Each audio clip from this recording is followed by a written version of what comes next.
नमस्कार दोस्तों, मैं रंजीत सिंह और आप लोग देख रहे हैं मेरा यूट्यूब चैनल बौद्ध विहार। साथियों, मैं आप लोगों के लिए एक महत्वपूर्ण वीडियो लेकर के आए हैं। जो व्यक्ति कोई ऑफिस खोलना चाहते हैं या कार्यालय खोलना चाहते हैं, आप एनजीओ खोलना चाहते हैं, कंसल्टेंसी खोलना चाहते हैं या एक एंटरप्रेन्योर्स बनना चाहते हैं या आप अन्य सेक्टर में कोई भी काम बिजनेस करना चाहते हैं, तो आपके लिए यह वीडियो बहुत ही महत्वपूर्ण होने वाला है। इसलिए इस वीडियो को अंत तक ज़रूर देखें और चैनल को सब्सक्राइब करें। साथियों, आप अगर कोई भी एनजीओ का रजिस्ट्रेशन कराना चाहते हैं या एनजीओ खोलना चाहते हैं या कोई कंसल्टेंसी खोलना चाहते हैं या कंपनी खोलना चाहते हैं, उसके लिए यह वीडियो महत्वपूर्ण है।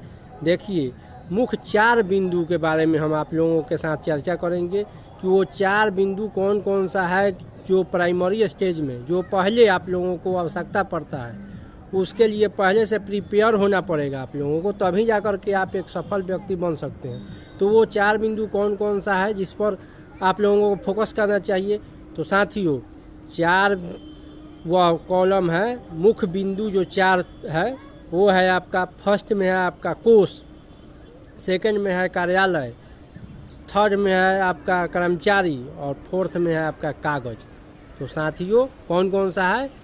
तो साथियों, पहले आप लोगों को चाहिए कोष यानी फंड मतलब पैसा की आपको ज़रूरत पड़ेगी। कोई भी बिजनेस अगर आप स्टार्ट करना चाहते हैं या कोई बिजनेस करना चाहते हैं तो उसके लिए आप एक फंड की आवश्यकता पड़ती है कि हमारे ये बिजनेस में आप लोगों को आपको आकलन करना पड़ेगा कि ये जो हम व्यवसाय या बिजनेस या कोई चीज़ खोलने वाले हैं उसमें आप लोग यह सोच के खोलें कि इसमें इतना इन्वेस्ट करना पड़ सकता है और उससे आप 20-25% एक्स्ट्रा ही लेकर के चलें, क्योंकि आप नए लोग रहते हैं तो आप लोगों को 10-20%, 25% आप लोगों को एक्स्ट्रा खर्चा करना पड़ेगा।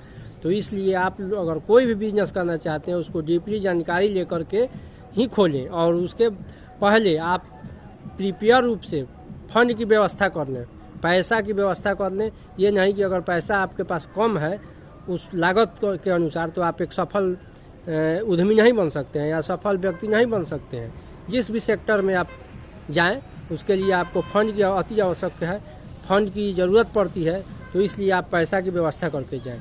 और दूसरा है आपका कार्यालय। अच्छे लोकेशन पर आपका कार्यालय होना चाहिए, एक ढंग का ऑफिस होना चाहिए, जो एक सुसज्जित ऑफिस जिसको बोलते हैं उस टाइप का एक ऑफिस खोलना पड़ता है। ऑफिस से ही लोग इम्प्रेस होते हैं। अच्छा ऑफिस रहेगा तो हम ही जा कर के आप इम्प्रेस होंगे लोग।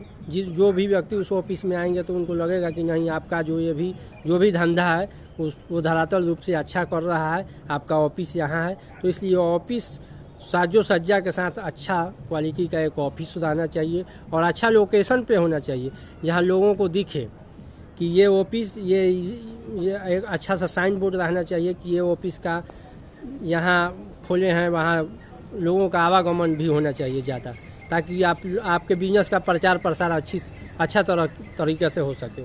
तो आपको एक अच्छे ऑफिस की आवश्यकता पड़ेगी। उसके बाद उस ऑफिस में काम करने के लिए कर्मचारी की आवश्यकता पड़ेगी, सपोर्टिंग स्टाफ चाहिए आपको। मानते हैं कि कोई आप धंधा कर रहे हैं तो उसमें एक्सपर्ट लोगों की ज़रूरत पड़ती है।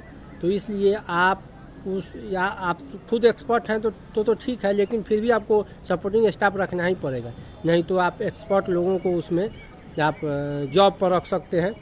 तो इसलिए आप लोगों को स्टाफ की आवश्यकता ज़रूर पड़ेगी। तो कोई सा बिजनेस, जैसे आप कोई भी व्यवसाय करने वाले हैं तो उसके लिए आप कर्मचारी की व्यवस्था आपको पहले से प्रिपेयर होकर के करना पड़ेगा कि आप कितना स्टाफ को रखेंगे, कैसे उसका सैलरी होगा, कैसे क्या होगा, कैसे उसको मेंटेन कर पाएंगे। तो इसलिए आपको स्टाफ का आवश्यकता पड़ेगा। तो कर्मचारी मतलब पहला हो गया आपको कागज, पहला हो गया पहला हो गया कोष, दूसरा हो गया कार्यालय और तीसरा हो गया कर्मचारी और चौथा हो गया आपका कागज। तो आप जिस भी विभाग के तहत आप जो भी व्यवसाय करना चाहते हैं उससे संबंधित विभाग में आपको रजिस्ट्रेशन कराना पड़ता है। क्योंकि ठीक है, आप जो भी ब्रांड का कोई भी, मान लीजिए कि कोई ब्रांड का आप नाम दे दिए, लघु उद्योग खोले हैं, उसका कोई ब्रांड नाम दे दिए, तो नाम देने से आपका नहीं होगा, उसके तहत आपको उस विभाग के तहत संबंधित विभाग से आपको रजिस्ट्रेशन लेना पड़ेगा। उसका जीएसटी वगैरह, व्यवसाय में है तो आपको जीएसटी वगैरह रजिस्ट्रेशन भी कराना पड़ेगा। तो इसलिए आपको कागज़ के बारे में जानकारी अति आवश्यक है और कागज़ को रखना ज़रूरी है, तभी आप एक अच्छे उद्यमी बन सकते हैं जिसमें सपोर्टिंग कागजात